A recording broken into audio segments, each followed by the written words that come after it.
Madame Zoré Pakbaz, on va vous donner la parole. Vous êtes infirmière libérale, oui, vice-présidente de l'association de la Ligue des femmes iraniennes pour la démocratie. Oui. Donc, qui est au cœur de l'actualité en ce moment. Voilà, j'ai plusieurs casquettes. Est-ce que vous pourriez peut-être rapprocher votre micro? Oui. Pour qu'on puisse... Voilà.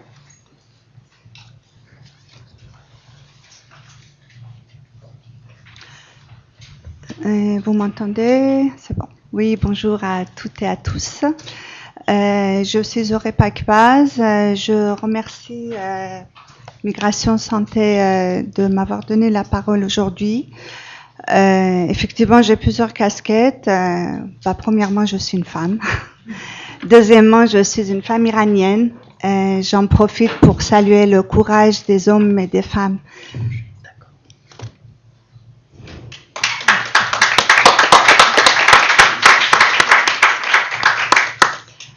Et des enfants iraniens qui manifestent depuis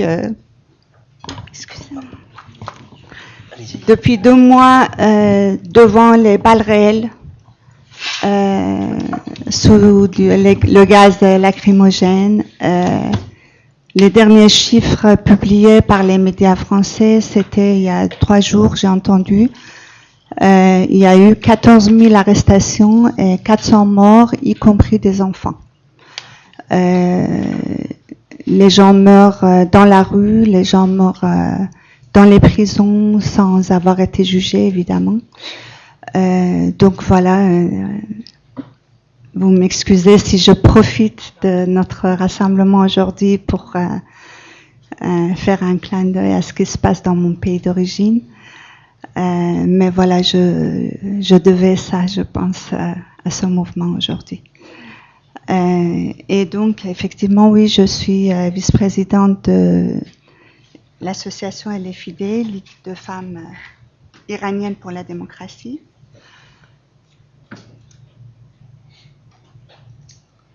Je vais essayer d'avancer, voilà.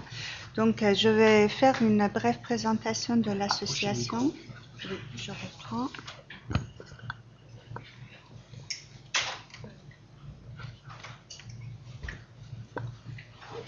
Bref présentation de l'association. Après, nous allons voir plusieurs types de violences subies par des femmes migrantes et la particularité de la prise en charge et en soins en tant qu'infirmière. Je mets l'accent surtout sur la prise en soin des femmes migrantes victimes de violences.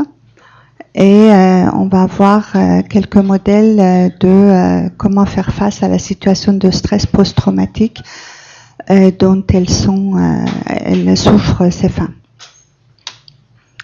La Ligue des femmes iraniennes pour la démocratie, c'est bon, vous me dites si vous ne m'entendez pas, est une association féministe indépendante et laïque engagée pour les droits des femmes, contre les violences et toute forme de discrimination, notamment sexiste et raciste.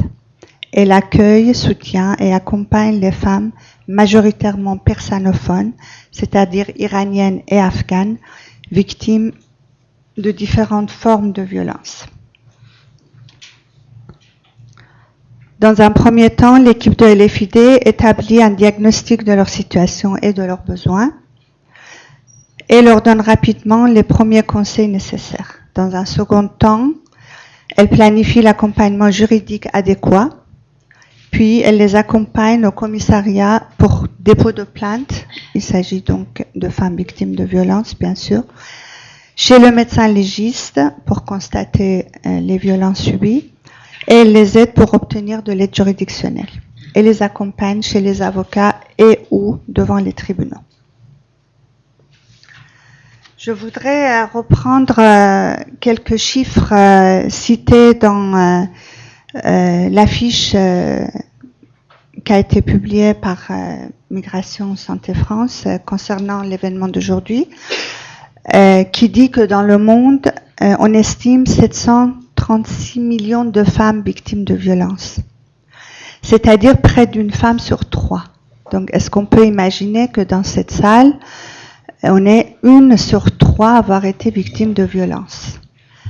Et est-ce qu'on peut imaginer, moi je veux mettre l'accent sur le fait que ce sont les chiffres établis et donnés officiellement.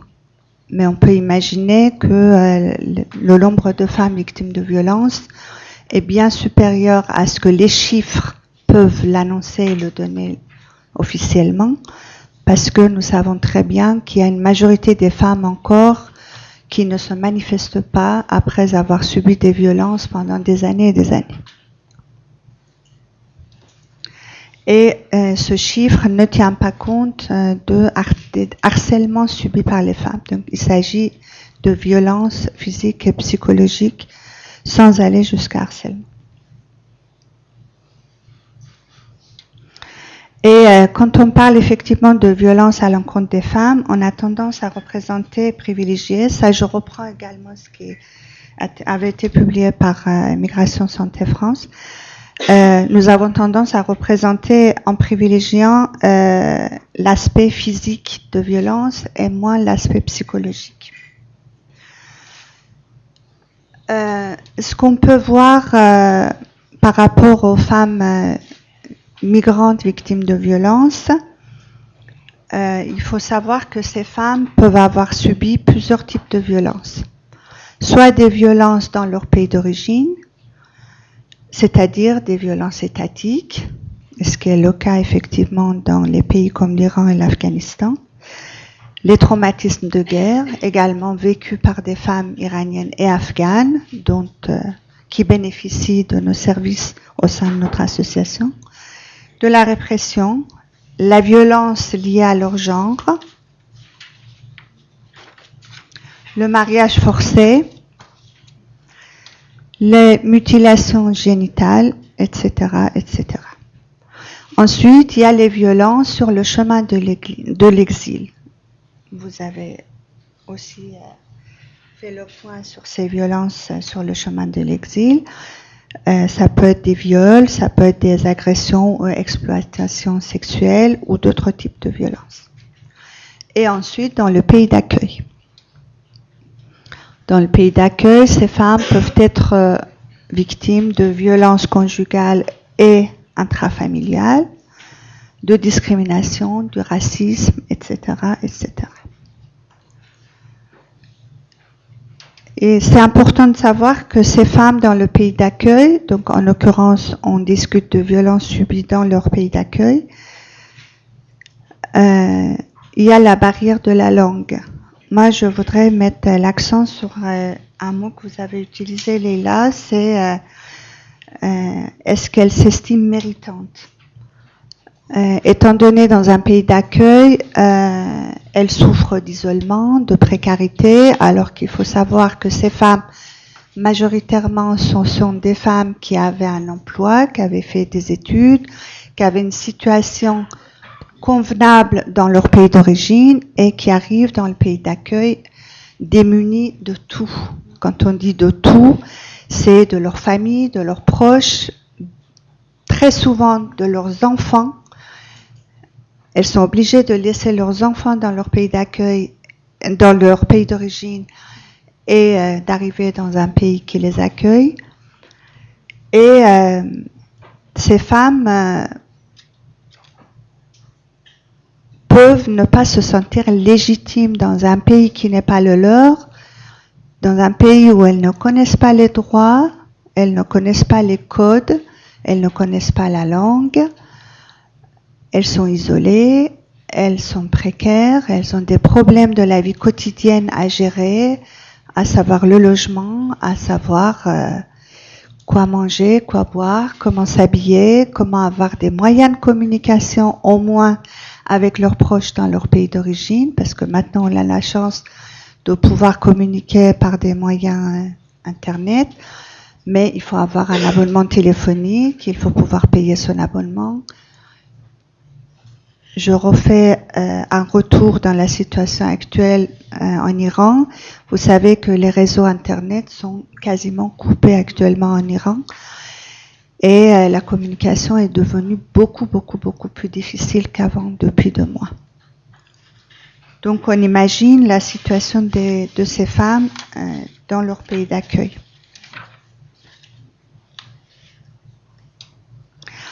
Et c'est là qu'on voit que ces femmes ont besoin d'un accompagnement pluridisciplinaire, médical, social et psychothérapeutique spécifique à leur cas, y compris avec des interprètes qui peuvent traduire exactement ce qu'elles ressentent, ces femmes, parce que ce qu'elles disent et ce qu'elles ressentent n'est pas toujours la même chose. Donc, compte tenu de leur situation particulière, l'aspect culturel, on ne dit pas tout, on ne dit pas tout à tout le monde, on ne dit pas tout devant tout le monde. Donc, on arrive, on essaye de parler à mots cachés, à présenter les choses différemment. Donc, c'est à l'interprète de pouvoir saisir ce que ces femmes ressentent exactement et de pouvoir les transmettre aux professionnels qui les accueillent dans différents aspects de l'accompagnement.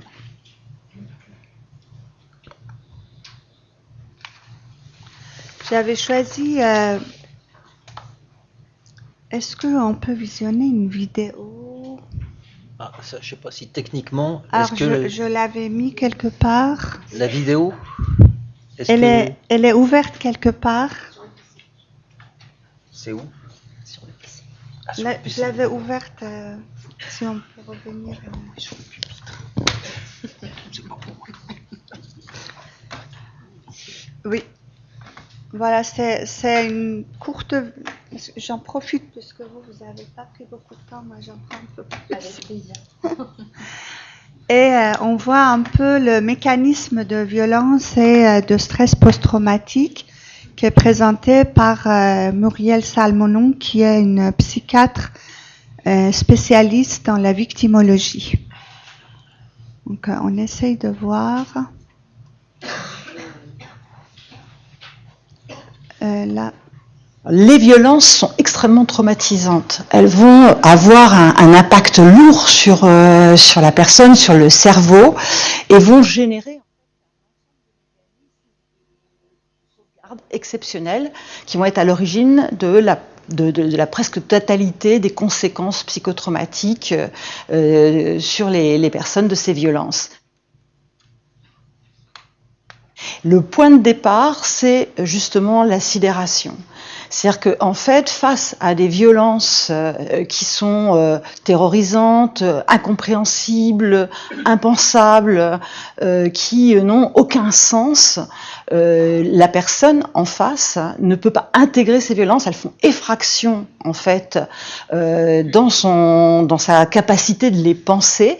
Et il va y avoir ce qu'on appelle une paralysie des fonctions supérieures. C'est-à-dire que tout ce qui, en fait, normalement devrait permettre d'agir, de réagir, d'analyser les violences, va être bloqué. Et les personnes vont se retrouver vraiment dans une situation où elles vont pas pouvoir parler, crier, se défendre sur le plan psychique, mais aussi sur le plan moteur. Elles vont être aussi immobilisées.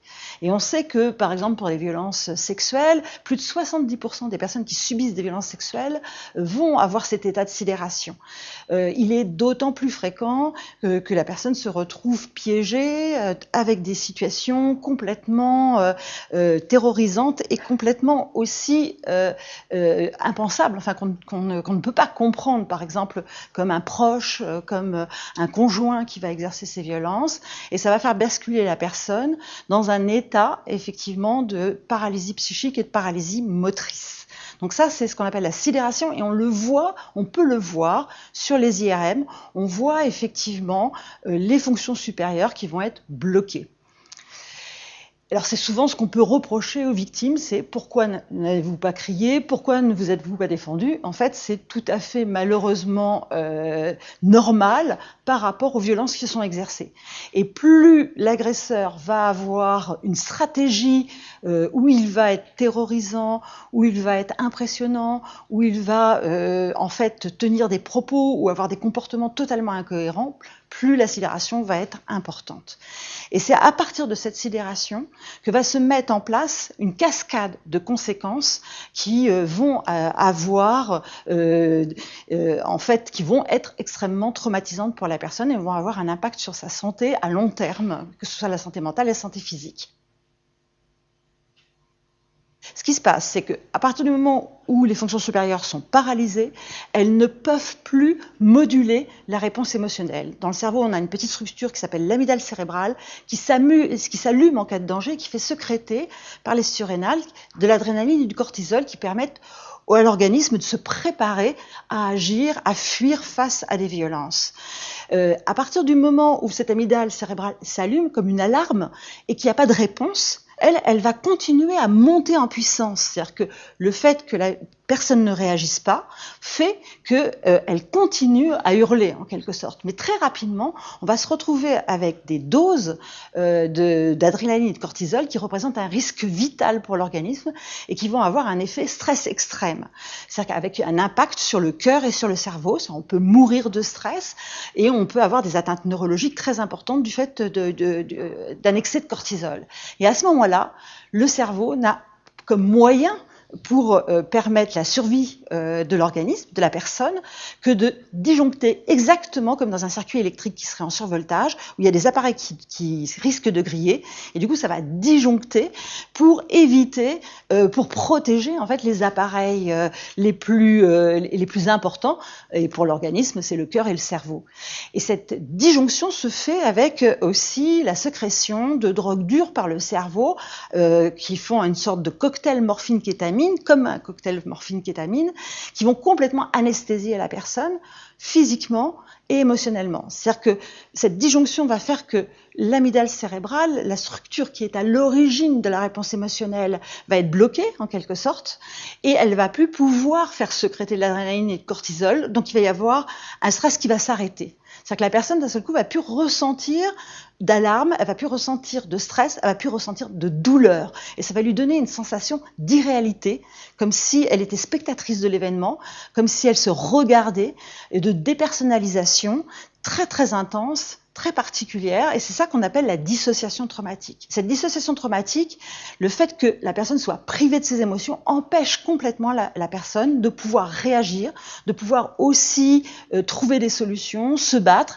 Elle est plus du tout, elle est comme vidée, elle est comme, en fait, c'est comme s'il y avait une hémorragie psychique, elle n'a plus d'énergie émotionnelle, et elle va être automatiquement sous emprise de l'agresseur qui va pouvoir faire d'elle ce qu'il veut. Il va pouvoir lui imposer tout ce qu'il veut. Et cette dissociation traumatique aussi, ça va faire qu'il va y avoir une tolérance à la douleur, une tolérance aux violences très très particulière. C'est-à-dire que les personnes, elles savent qu'elles vivent des violences, mais c'est comme si elles n'étaient pas graves ou comme si ça ne les concernait pas. Et du coup, elles vont pouvoir être d'autant plus en danger parce qu'elles ne vont pas évaluer la gravité de ce qu'elles sont en train de vivre. Et si personne ne le fait à l'extérieur, pour elles vont être piégées. Et ça explique pourquoi les victimes peuvent rester aussi longtemps avec un agresseur, parce qu'elles sont anesthésiées. Et puis cette anesthésie aussi émotionnelle et physique va faire que les interlocuteurs, les proches, vont avoir un mal fou à comprendre la victime. Ils vont rien ressentir, parce qu'on ressent grâce à des neurones miroirs qui nous informent sur les émotions d'autrui, mais quand il n'y a pas d'émotion en face de nous, ils vont rien ressentir. Donc ils vont avoir l'impression que la personne, elle parle de choses, mais avec indifférence ou avec distance. Donc ils vont pas s'inquiéter. Et c'est comme ça que les victimes sont énormément abandonnées. Cette dissociation traumatique aussi, elle présente un risque très important de revivre des violences tout au long de sa vie, parce que les personnes qui sont anesthésiées, qui sont dissociées, vont être des cibles. Ce qu'il faut savoir, c'est que tant que le danger perdure, tant que la victime est exposée à l'agresseur, particulièrement dans l'enfance, par exemple, dans les couples, quand il y a des maltraitances, des violences sexuelles, elle va rester dissociée. Elle peut rester dissociée 10 minutes, un quart d'heure, mais une journée, mais aussi des mois, des années. Elle peut résister dissociée 10 ans, 20 ans, et sembler tolérer des situations intolérables. En même temps que cette dissociation traumatique, se produit aussi une interruption du circuit de la mémoire qui fait qu'il va y avoir la mise en place d'une mémoire traumatique qui ne va pas être intégrée par le cerveau, qui ne va pas être contextualisée dans le temps et dans l'espace, et qui va faire revivre à l'identique les pires événements. Donc la personne, elle va revivre continuellement les moments les plus atroces, sans comprendre pourquoi elle est envahie comme ça, aussitôt qu'un lien va les rappeler. Et ça, c'est la mémoire traumatique, c'est un véritable enfer. Tant que la personne est dissociée, cet enfer-là est dans sa tête, mais c'est un peu comme si elle ne le ressentait pas émotionnellement.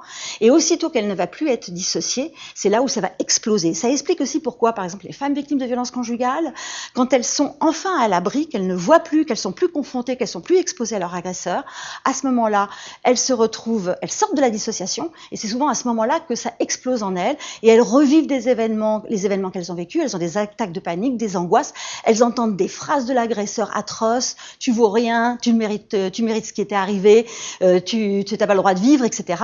Et elles se disent, en fait, il avait raison quand il disait que je ne pouvais pas vivre sans lui, c'est bien la preuve que je ne peux pas vivre sans lui. Et du coup, qu'est-ce qu'elles font? Elles peuvent revenir, et quand elles reviennent, l'agresseur a le pouvoir de les dissocier, de les anesthésier, et du coup, elles semblent aller mieux, sauf qu'elles ne vont pas mieux, bien entendu, parce que quand on est anesthésié émotionnellement, c'est pas pour autant qu'on n'est pas impacté. Vous savez, quand vous êtes anesthésié au niveau de la main, c'est pas parce que quand vous mettez votre main sur une plaque électrique, c'est pas parce que vous êtes anesthésié que vous n'allez pas être brûlé. Donc les conséquences vont être d'autant plus graves que les personnes sont dissociées et elles vont être d'autant moins protégées. Ça explique par exemple que pour les violences sexuelles, 83% des personnes qui subissent des violences sexuelles disent qu'elles ne sont ni reconnues ni protégées.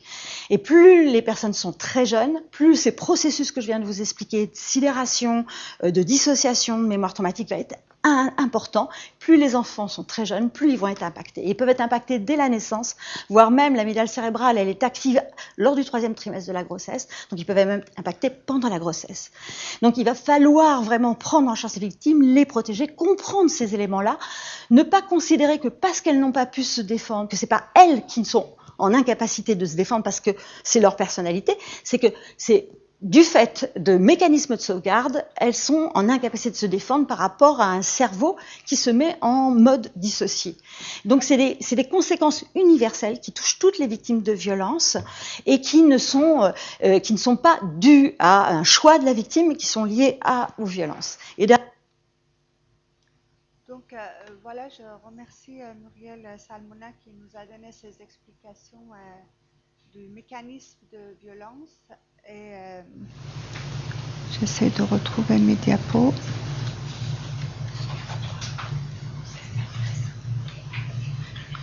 Et dans la dissociation, elle nous parle des personnes qui revivent des violences. Et là, je reviens sur ce qu'on a vu par rapport aux femmes migrantes victimes de violences. Si elles ont déjà été victimes de violences dans leur pays d'origine, probablement sur le chemin de l'exil et éventuellement dans le pays d'accueil. Donc, elles sont effectivement dans cette espèce de dissociation et le fait de revivre des violences en permanence, ce qui les anesthésie effectivement, mais ce qui les empêche pas, comme le dit très bien Muriel Salmona, ça ne les empêche pas de ne pas souffrir et de ne pas se faire brûler la main si elle est anesthésiée, si on la pose sur une plaque chauffante.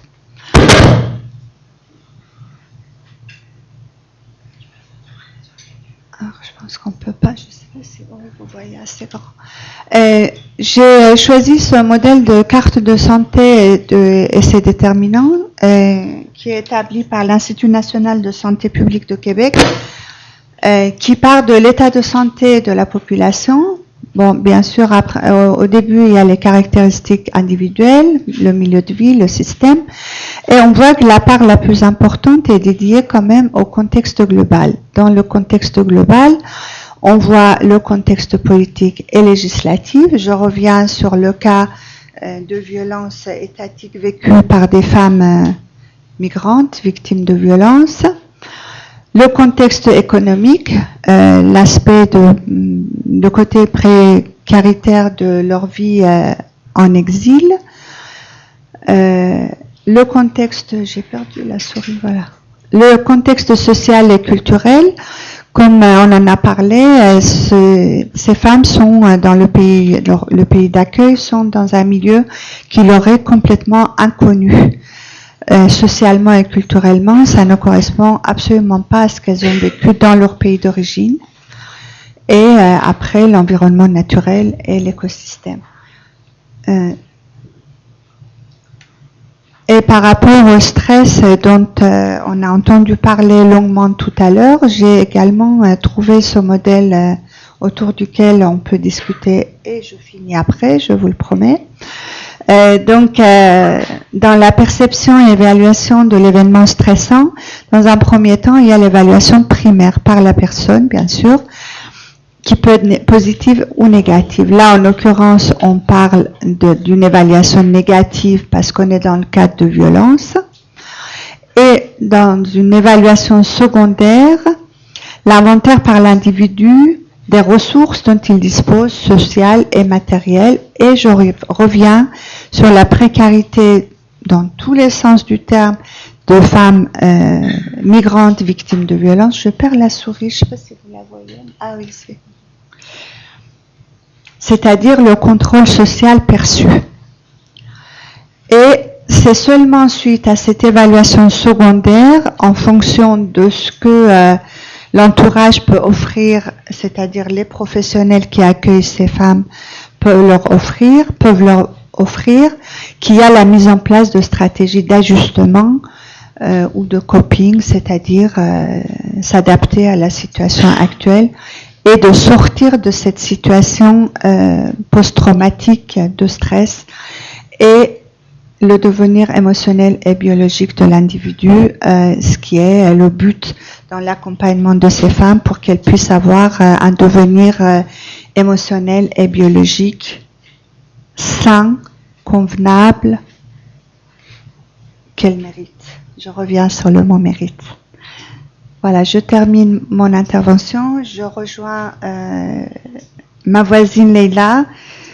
Tant que les journées de 25 novembre auront lieu d'une manière ou d'une autre, j'y serai. Je présente et j'essaierai de défendre la cause des femmes et de faire en sorte qu'on trouve des solutions pour accompagner des personnes et en particulier des femmes victimes de violences. À très bientôt.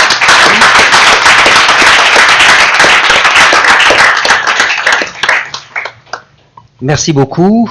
Bon, alors je pense que tout le monde a pris l'adresse du site internet de Muriel Salmona. Donc on a vu que c'était une chaîne qui était très active et très suivie. Je pense aussi qu'on a perçu dans la salle un petit peu les différentes options qui peuvent s'offrir à la psychiatrie face à des situations de violence. Erwan ce matin nous a donné un certain type d'analyse. Là, Madame Salmona nous donne un autre type d'analyse. Les deux sont à prendre et à combiner. Il n'y a pas l'une contre l'autre, mais la deuxième, celle qu'on a vue à l'instant, est plus structurée autour des neurosciences. Donc les nouveautés avec la visualisation de la pensée. Ce matin, c'était plus sur des questions d'organisation psychique et de négociation, avec un mot qui, moi, j'ai trouvé très très intéressant de la part d'Erwan, d'humilité.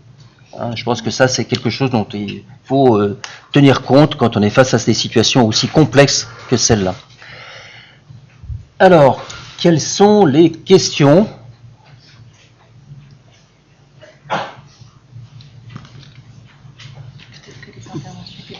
C'est le temps de la digestion. Non, je pense que c'est la digestion. Non, c'est la digestion. Dans la sieste. Pour la sieste. Alors peut-être pour continuer sur la lancée de ce matin, on va peut-être... Ah bah si, il y a une question. Allez-y. Non, parce que c'est enregistré. Vos paroles sont gravées pour l'éternité. J'avais une question commune pour les deux intervenantes par rapport aux personnes que vous avez pu suivre. Est-ce qu'il y a des femmes qui sortent du cycle de violence qui reviennent vers vous pour éventuellement devenir elles-mêmes accompagnantes Oui, c'est ça. Alors c'est une question qui est particulièrement intéressante. Effectivement, on a eu en tout cas à l'époque où j'étais c'était ma pratique, on a eu beaucoup de personnes qui ont désiré, qui sont sorties du cycle de violence, qui ont pu sortir de cette situation qui était particulièrement éprouvante et qui, dans leur processus de reconstruction, avaient besoin d'aider à leur tour des femmes qui étaient dans une situation similaire. Et je trouve que c'est important de laisser les personnes concernées prendre part à la lutte contre les violences faites aux femmes. C'est particulièrement important de les laisser prendre cette place. Et je trouve que malheureusement, dans les associations de prise en charge des victimes, on laisse peu de place aux bénévoles dans la prise en charge des violences, peut-être parce qu'on a peur qu'il n'y ait pas une formation suffisante, etc. Mais je pense que les femmes victimes de violences qui sont au contact d'autres femmes qui sont sorties de ce cercle, je pense que ça peut être particulièrement bénéfique pour elles.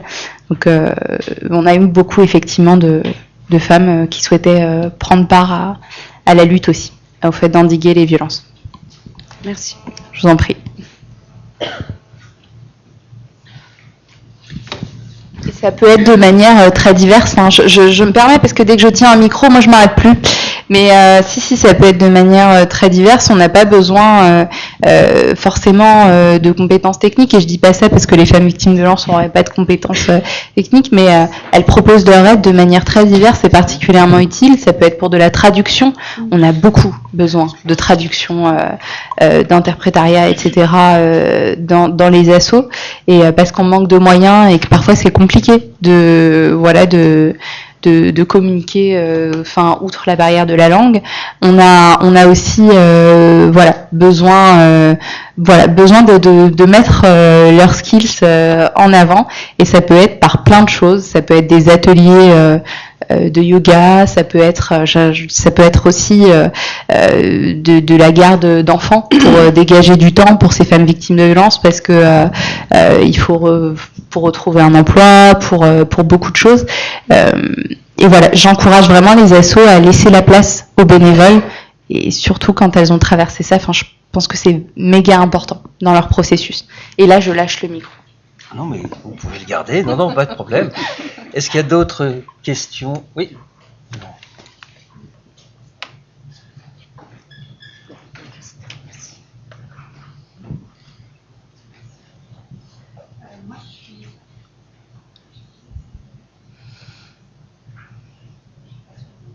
Non. Le micro, il marche, il n'est pas branché. Celui-là n'est pas branché. Merci. C'est bon, oui. Moi, je suis éducatrice spécialisée en centre d'hébergement d'urgence en Seine-et-Marne. J'ai une question purement pratico-pratique. J'ai accompagné une femme victime de violence qui a été orientée ensuite sur un service plus spécialisé. Elle a obtenu une ordonnance de protection. Il me semblait que lorsque ces femmes obtiennent une ordonnance, elles avaient droit à un titre de séjour. Et je voulais savoir si vous aviez une idée des délais, parce que ça va faire bientôt 6 mois et elle a toujours même pas de récépissé. Donc je voulais savoir si du coup, dans la pratique, comment ça se passe, vu que si une ordonnance de protection ne dure qu'1 an et qu'elle mette 8 mois à obtenir un récépissé, comment ça se passe pour la suite en fait? Alors c'est absolument pas normal. Ce délai-là n'est absolument pas normal. Les préfectures et les ordonnances de protection, c'est tout un délire aussi, mais normalement, ça doit être fait assez rapidement.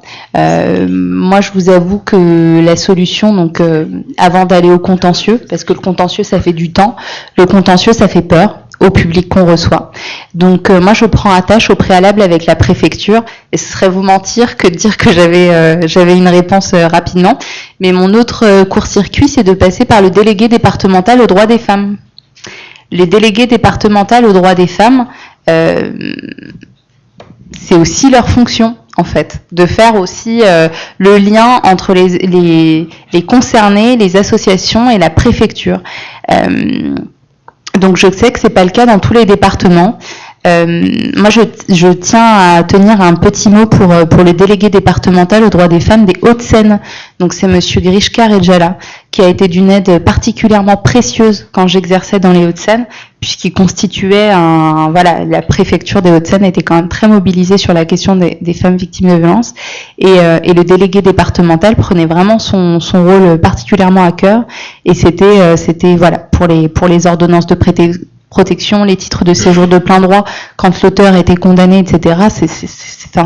Normalement, ça doit se faire assez rapidement, en fait. Attendre 6 mois, c'est absolument pas normal. Dans ce cas-là, on passe par le délégué départemental aux droits des femmes. Si ça matche toujours pas, on va au contentieux. On voit avec un avocat qui est spécialisé en droit des étrangers. Et moi, je partirais sur un référé mesure utile. Merci. Avec plaisir. Bon, on peut peut-être demander la mutation de Monsieur des Hauts-de-Seine en Seine-et-Marne. Je le vois ce soir, je vais lui demander du bien. C'est très joli la Seine-et-Marne. Il y a plein de choses très agréables. Une autre question. Alors, moi, je vous propose, parce que mon prédécesseur, président de séance, a été très cruel avec vous ce matin. Il était bien contraint par les choses. Il avait faim et tout le monde avait faim. Peut-être on va profiter de la présence de Mme Aïssata Ndiaye qui continue à être parmi nous pour élargir le débat au moins à 3 intervenants. Est-ce que vous avez des questions particulières? Est-ce que vous avez des réponses que vous vouliez apporter ce matin qui n'ont pas eu le temps d'être formulées? Apparemment, j'ai répondu à toutes les questions. Non, effectivement, j'avais... Oui. Ah non, non. C'est comme aux enchères, là. C'est un tout à l'heure, on m'a posé une question, effectivement, sur depuis quand, en fait, avait commencé l'excision. Et j'avais dit, déjà au Moyen-Âge, il y a de l'excision. Donc, il y avait déjà de l'excision. Et en fait, j'ai précisé, parce que j'avais pas pu tout développer, parce que c'est un vaste sujet. Hein. Généralement, quand je fais mes interventions, elles durent au moins 3 heures. Donc, j'ai fait un condensé. Mais en fait, même à l'époque des pharaons, il y avait déjà de l'excision. Et j'illustrais qu'au jour d'aujourd'hui, il y a des cliniques qui sont ouvertes, spécialisées pour des excisions. Donc, ils ont détourné le problème sur l'excision, c'est-à-dire que j'ai pas parlé forcément des outils qui étaient utilisés pour exciser les petites filles, donc je le fais rapide, lame, couteau, vous voyez le truc, quoi. Scalpel, bon, non, pas scalpel. Scalpel, c'est donc dans des cliniques privées. Et en l'occurrence, où il y a des cliniques privées, c'est en Égypte. Donc, en Égypte, il y a plusieurs cliniques qui sont ouvertes, proposées à ce jour, au moment où je vous parle, 25 novembre 2022, des petites filles, des parents qui emmènent leurs petites filles se faire exciser. Et du coup, ils perpétuent la tradition, ils arrivent à convaincre encore les parents, les familles, que c'est possible de le faire, qu'il n'y a pas de risque auprès de leurs petites filles, parce qu'elles sont anesthésiées, parce que c'est propre. Mais on est bien d'accord, c'est ironique. Oui, tout ça. Les complications restent les mêmes, mais c'est pour aborder le sujet, en tout cas l'angle est différent. En Somalie, des femmes se sont soulevées contre des associations locales contre l'excision, qui disent, elles se sont soulevées fortement, avec beaucoup de véhémence, pour arrêter la sensibilisation contre l'excision, parce que c'était un droit et qu'elles n'avaient pas à venir voir la population pour leur dire de ne plus le faire. Donc on en est encore, du moins au jour d'aujourd'hui, on en est encore là. Il y a vraiment des personnes qui sont plus que convaincues. Et une des raisons Et j'avais aussi donné un autre exemple là ce midi. Une des raisons aussi pour lesquelles les petites filles sont excisées, mais il y a multitude de raisons, hein, mais celle-ci elle est quand même assez cocasse, donc je vais le dire même si c'est enregistré et filmé.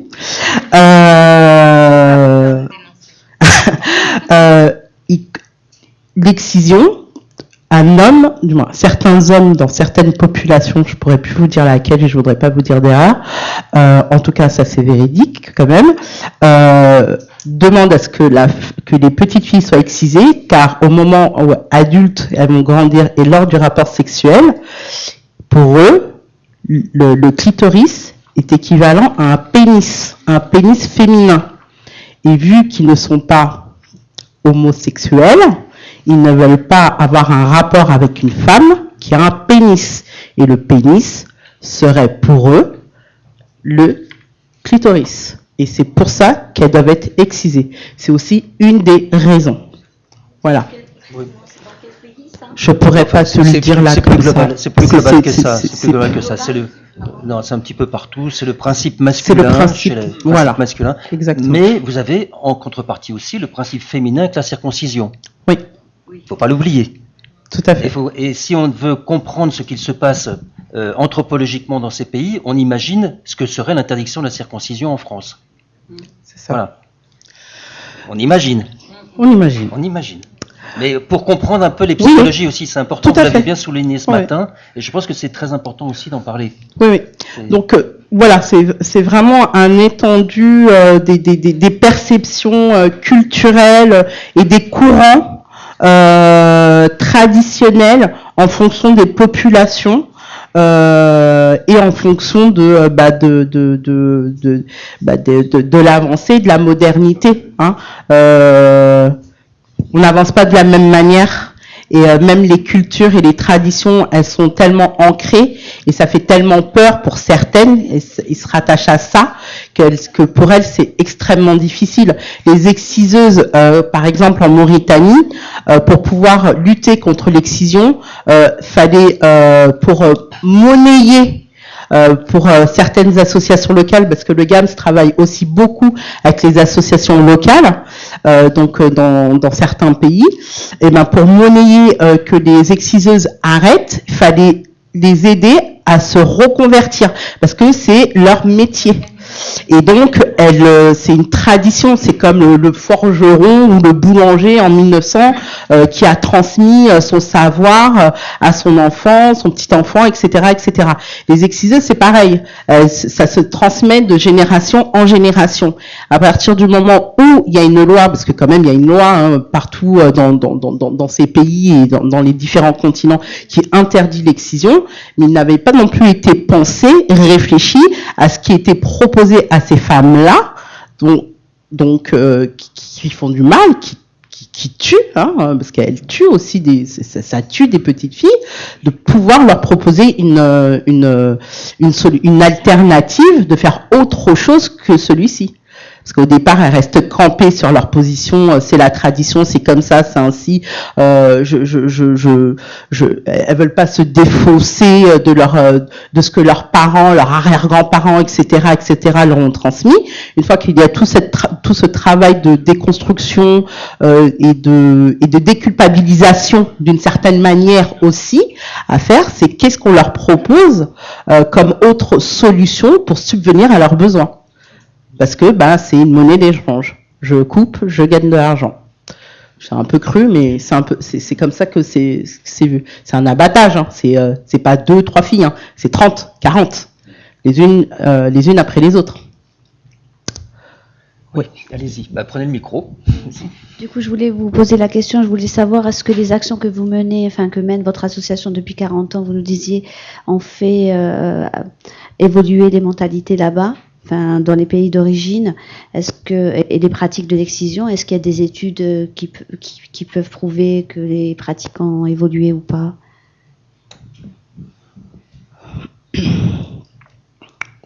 Pas que le GAMS. Oui, elles ont fait évoluer les choses dans le sens où on voit avec les associations avec lesquelles on peut travailler conjointement que ça fait avancer les choses. C'est-à-dire que le GAM, ce n'est pas non plus donneur de leçons. Souvent, on nous demande, mais qu'est-ce que vous faites là-bas au pays directement? Nous, on est ici avec notre culture, avec nos connaissances, avec nos lois. Dans les pays étrangers, c'est autre chose. C'est une autre culture, c'est d'autres lois, c'est une autre langue. Quoi de plus simple, j'ai envie de vous dire, et je pense que vous allez me comprendre, de s'adresser à la population, à celle qui nous ressemble le plus.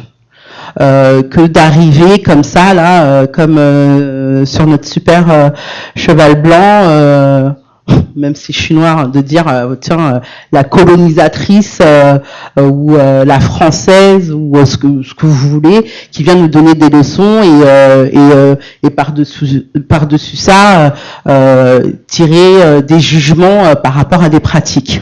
Donc on s'appuie forcément, et c'est extrêmement important de s'appuyer sur les associations locales qui font aussi ce travail-là.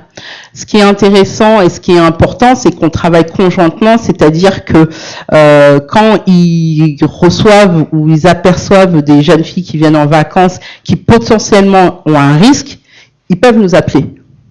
Et nous, vice-versa. Quand on sent que... Ouais, exactement. Et quand ils savent que la petite fille a été excisée ou risque ou a été, ils vont nous contacter directement et nous dire, ben voilà, on sait que telle famille a excisé la petite, elle va revenir, voilà, parce qu'on sait qu'elle est résidente en France. Donc, encore une fois, ça reste toujours compliqué d'avoir des statistiques chiffrées, parce que c'est par vague et en fonction des situations de la population. Comme je vous dis, là en ce moment il y a une recrudescence en Afrique de l'Est, mais pourquoi on le voit, c'est parce qu'elles arrivent par masse. Les migrantes érythréennes sont de plus en plus sur le territoire français, et encore elles préfèrent plus les pays anglophones, mais du coup ça nous permet d'avoir une meilleure lisibilité. Mais il y a une telle autarcie que c'est quand même compliqué par moment d'avoir une bonne lisibilité de ce qui s'y passe. Donc quand on a des associations qui arrivent à faire des va-et-vient France pays X, et on arrive à échanger et à travailler conjointement et à voir un petit peu comment on peut articuler nos pratiques et nos actions, c'est tout bénef. Mais de là à le quantifier, au jour d'aujourd'hui, je ne peux pas vous donner ces chiffres. Ça va venir. Ça va venir parce que de toute façon c'est ce qu'on nous demande, ce que je vous disais. Il y a quand même des instances où il y a des recueils qui sont remontés au niveau par exemple au niveau de l'ARS, qui permet d'aller jusqu'à la région, et la région commence à se dire, ah là il y a quand même quelque chose au niveau de l'Île-de-France. Comme je vous disais, le GAM c'est sur un plan national, mais par rapport aux différentes études qui ont pu être remontées, il s'avère qu'en Île-de-France, il y a quelque chose qui est en train de se créer, de prendre forme autour des mutilations sexuelles, et il va falloir agir assez rapidement. Donc, super, il y a un plan régional, donc du moins super. Oui et non, quoi. Ça veut dire ça brûle, ça sent pas bon. Donc avant que ça brûle, on va essayer on va tenter d'éteindre le feu. Alors sur le plan international, moi je peux apporter juste peut-être une petite réponse, que ça fait une trentaine d'années que je travaille là-dessus. C'est les associations locales qui se mobilisent de plus en plus, mais ça dépend des évolutions politiques. Moi je sais que dans les années 90, en Égypte, qui est le pays d'excision du Moyen-Orient, c'est Madame Moubarak, très étonnamment, avec son centre de l'enfance, qui s'était impliquée le plus dans la lutte contre l'excision. Et ça avait eu des effets sur la société civile. Qu'est-ce que c'est devenu aujourd'hui ? Ça reste un grand mystère, mais c'est vraiment la société civile locale qui, elle seule, peut prendre les choses en main. Mais avec l'urbanisation, avec les réseaux sociaux, avec l'évolution des mentalités est très très nette. La diaspora, absolument. Oui, tout à fait.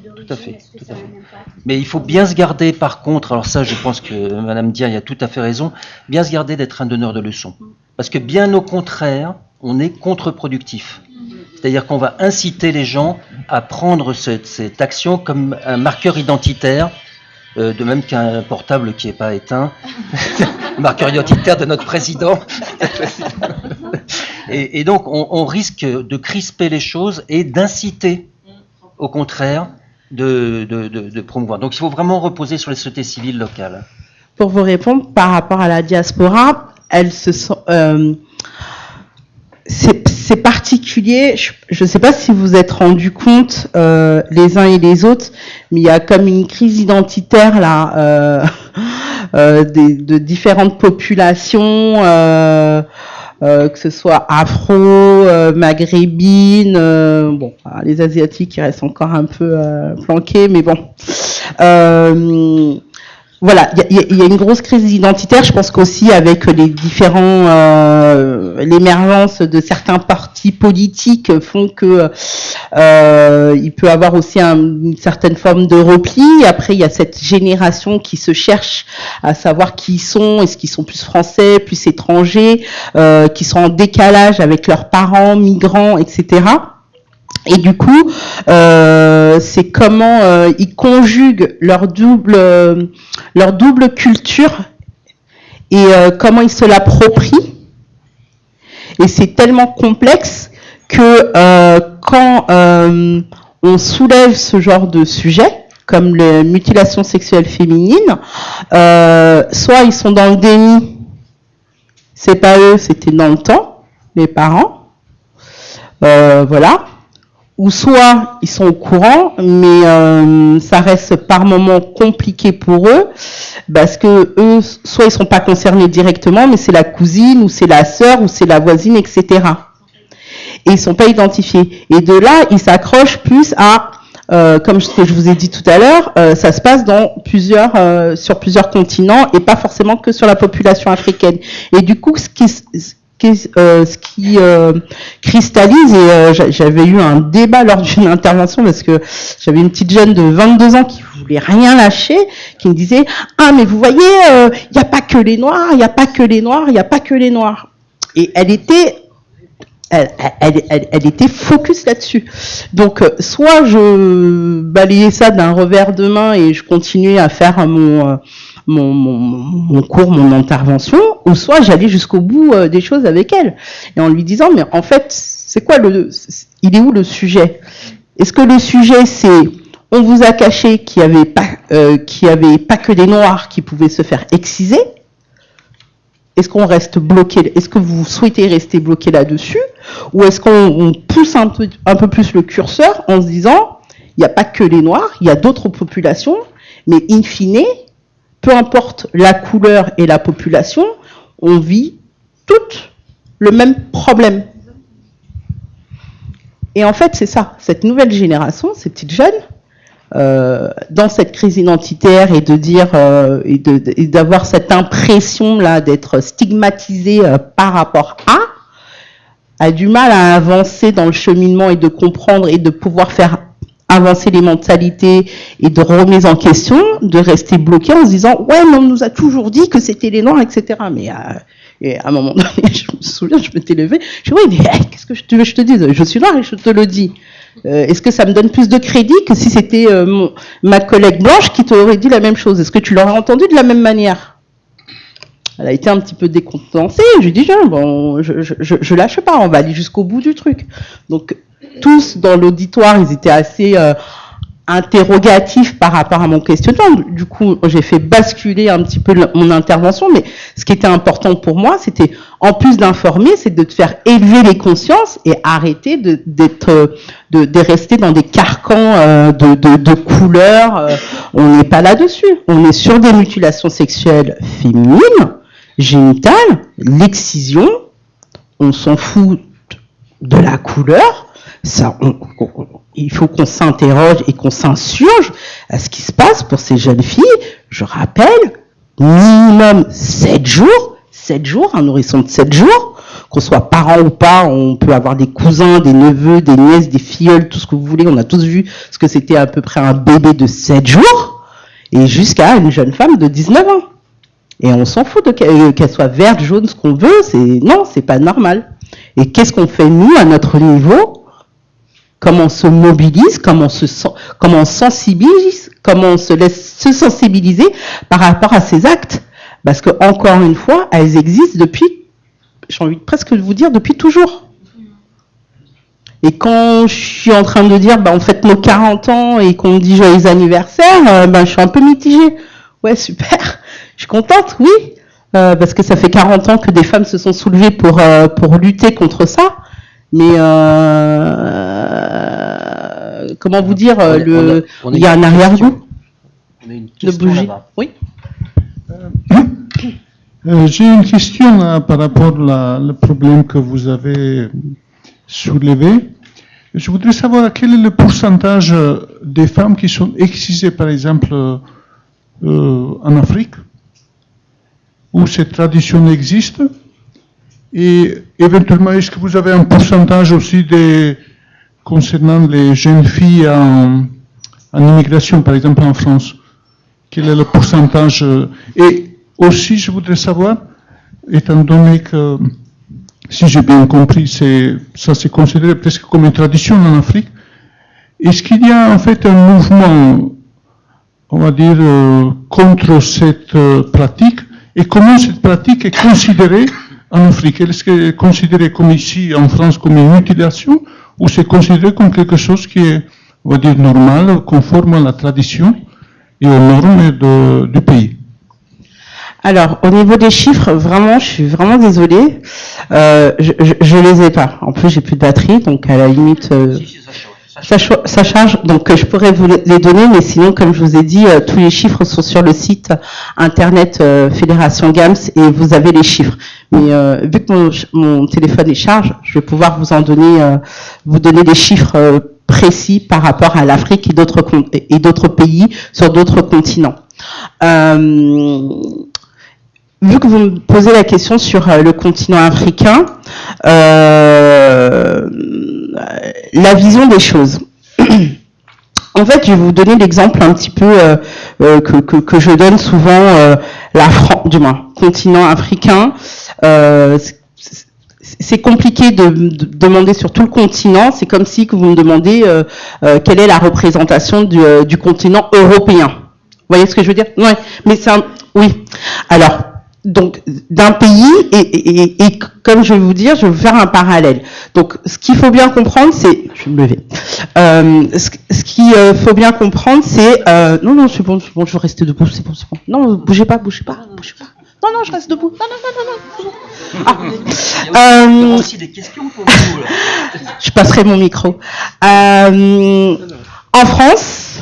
Donc voilà, en France, urbain-rural, ok, on voit urbain, les villes citadines, rural, la campagne, la pampa, comme j'aime bien dire. En Afrique, en Afrique, on va dire, donc pays, donc des grosses villes où il y a beaucoup d'activités et des villages, voire de la brousse. Donc brousse parallèle en France, campagne.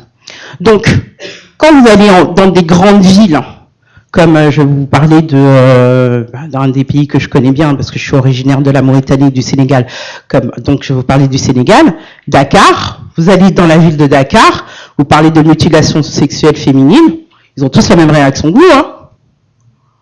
Non, c'est pas possible, ça c'était avant, ça c'est des gens qui font ça dans la brousse, au fin fond de la campagne, ça c'est ancien temps, ça se fait plus, etc. Il y a des lois, voilà. Quand on va derrière, dans les villages, dans les campagnes reculées, ça se fait aussi parfois. Alors vous avez des villages où les gens sont mobilisés parce qu'il y a un travail de terrain, comme je disais tout à l'heure, des associations locales qui se bougent et qui sont itinérantes dans plusieurs coins. Et après, il y en a d'autres où pour eux, c'est important. Pour eux, c'est toujours important, il faut perpétuer la tradition. On ne veut pas être comme les gens qui sont dans la ville, dans des villes citadines, parce qu'ils se sont perdus, ils se sont européanisés, américanisés, tout ce que vous voulez. Ils ont oublié leur tradition, ils ont oublié d'où ils venaient, etc., etc. Et ils s'accrochent complètement à leur tradition, les plus belles comme les plus horribles. Donc voilà ce que je peux vous dire sur un exemple concret qui est le Sénégal. Quand je parle par exemple du Congo, RDC, Kinshasa par exemple. Les gens me disent, mais au Congo, jamais. Bah si, pas beaucoup, mais il y en a. Alors, pas beaucoup, mais il y en a. Comment ça arrivé? Bah, souvent, les gens se demandent comment ça arrive. Bah, les populations, elles migrent. Hein. On va là, c'est comme en France. Hein.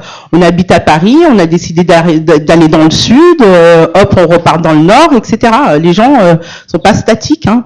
Et puis, la population africaine, pour une bonne partie, elle est nomade. Hein. Donc, la migration, elle est partout. Hein. Elle se fait aussi au sein du continent africain, mais elle se fait aussi sur d'autres continents. Donc c'est aussi ça. Mais quand je vous disais tout à l'heure qu'au Mexique, il y a une tribu qui le fait, ça fait partie de leurs us et coutumes. Hein. C'est pas le Sénégalais qui est parti au Mexique pour lui dire tiens, j'ai quelque chose à vous apprendre, il y a l'excision, est-ce que ça vous dit? Il y en a. Il y en a, mais pas beaucoup. Oui, mais pas beaucoup. Mais dans cette tribu-là, bien spécifique. Voilà. Est-ce que vous avez d'autres questions? Ouais. Alors, on va faire un petit tour là pour qu'aussi nos intervenants de l'après-midi. Oui. Alors moi je m'adresse à Madame Pacpas. Bonjour, donc vous n'étiez pas là ce matin. Je travaille je dirige un lieu d'accueil enfants-parents. Donc moi des femmes migrantes, j'en accueille beaucoup, mais qui sont mères. Et ça m'a interpellée dans votre intervention tout à l'heure sur les femmes qui ont laissé leur enfant. Donc moi, je les vois pas. Donc là, c'est pas forcément pour ma pratique. Moi, j'ai pas tout bien entendu. Donc vous dites que vous accueillez des femmes migrantes, mais Mère, c'est un lieu d'accueil parents-enfants. Oui, donc moi, la porte d'entrée, c'est être parent. Donc moi, ce sont les mamans qui sont avec leurs enfants. Oui. Donc ma question n'est pas dirigée, enfin elle ne va pas être tout de suite exploitable dans ma pratique professionnelle quotidienne, encore que, parce que du coup, il y a des femmes mères, c'est pas parce que leurs enfants ne sont pas avec elles, elles sont d'autant plus mères. Donc ça m'interroge aussi sur ces femmes-là que, du coup, moi je vois pas du tout. Et dans une maison des parents, ça me questionne beaucoup. Je vais repartir avec cette interrogation et de me dire, tiens, quelle place on fait à ces mères sans leurs enfants, avec l'absence de leurs enfants. Et du coup, voilà, j'aimerais que vous peut-être m'en parliez un peu plus. Quel type de structure accueille ces femmes? Parce que nous, étonnamment, on a beaucoup d'hommes qui viennent pousser la porte. Alors, je sais pas pourquoi. Ils sont pas pères ou parfois ils le sont. Ils nous ont repérés comme un lieu, donc moi c'est un service municipal, ils nous ont repérés comme un service public de proximité. Donc ils sont à la rue, ils n'ont pas de papier, et ils viennent pousser la porte et puis nous on travaille cette orientation vers des dispositifs appropriés. Mais j'ai jamais, ça fait 10 ans que je travaille là, j'ai été pendant 15 ans référente dans un centre social, j'ai jamais vu une femme seule, sans papier, sans domicile, sur les chemins de l'exil, venir pousser la porte des administrations dans lesquelles je travaillais. Et du coup, voilà, ce que vous avez partagé, ça m'interpelle. Donc, dans quelle structure, par quel biais vous rencontrez ces femmes, par quel biais vous sont-elles adressées, et voilà, comment s'opère la rencontre et comment, voilà. Donc, votre question, c'est quelle structure d'accueil peut accueillir les femmes seules? Oui.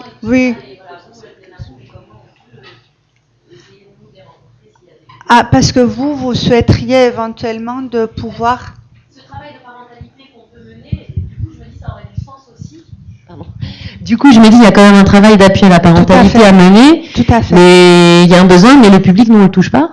Donc, je me dis, où est-ce qu'on peut le rencontrer? Alors, pour ça, je pense qu'on peut prendre le temps peut-être d'échanger après en privé nos coordonnées. Puis, nous avons d'autres personnes qui sont beaucoup plus actives dans l'association que moi. Vraiment dans l'accueil des femmes. Et oui, tout à fait, parce qu'on a été même témoin de cas de femmes qui étaient arrivées en France sans leurs enfants pour des raisons souvent personnelles, parce que le mari ne permettait pas la sortie de l'enfant, parce qu'en Iran, c'est toujours le père qui a l'autorité parentale unique. Dans tous les cas, c'est que le père qui a l'autorité parentale. Que les parents soient séparés, divorcés ou vivant ensemble, c'est uniquement le père qui a l'autorité parentale. Et un enfant mineur a besoin d'avoir de l'autorisation de son parent et pas ses parents pour quitter le pays.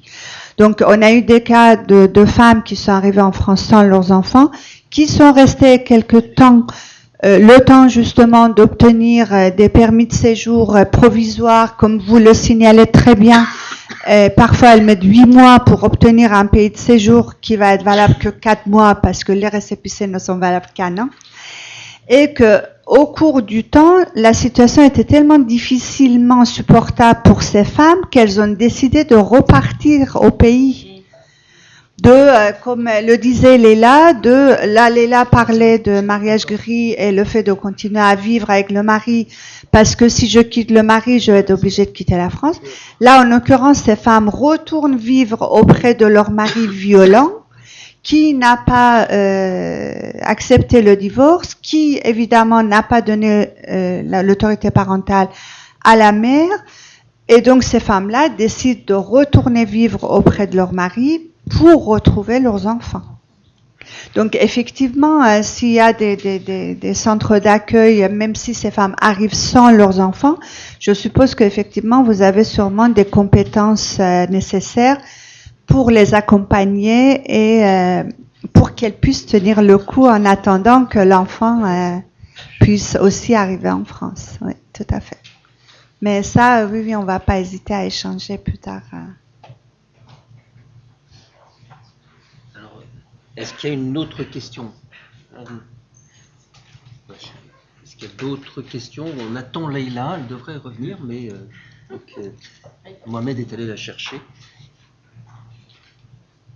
D'autres questions sur les interventions de cet après-midi? D'autres questions, Madame Diaye, alors? Mais je crois que vous n'aviez pas de questions pour moi aujourd'hui. Je crois que l'aspect juridique ne vous intéressait pas aujourd'hui. C'est pour ça que je n'ai pas voulu rentrer dans le détail dans mon intervention. Moi, j'ai une question, là. Je l'ai posée au début. Comment ça se passe à la santé sur ces questions de violence faites aux femmes? Alors, les maisons d'arrêt féminines sont généralement aussi très génératrices de violence en tant que telles. Alors, la maison d'arrêt de la santé n'accueille plus de femmes depuis un moment. Comme ça, c'est réglé. Comme ça, c'est réglé. Non, malheureusement, la maison d'arrêt de la santé, depuis un paquet d'années, est une maison d'arrêt strictement réservée aux hommes.